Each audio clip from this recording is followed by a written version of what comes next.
To add your signature to a Trace Original document, go to traceoriginal.com in your browser.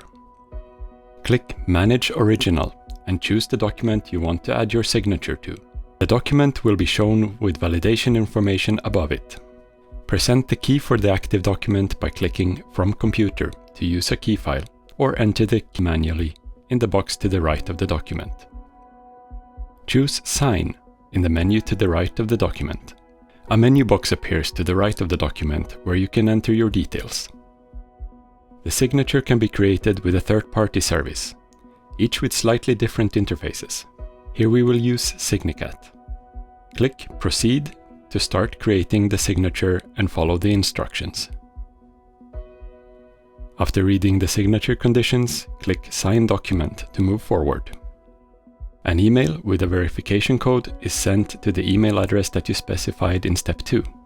Copy the verification code from the email, paste it into the input field and click Continue. Again, this procedure might be slightly different depending on which signature provider you use. Draw your signature and write your name in the box below. Click Submit Signature to write the document. The latest version of the document will be automatically downloaded. If it is not, you can download the document now. Any further actions to the document must be done with the latest version.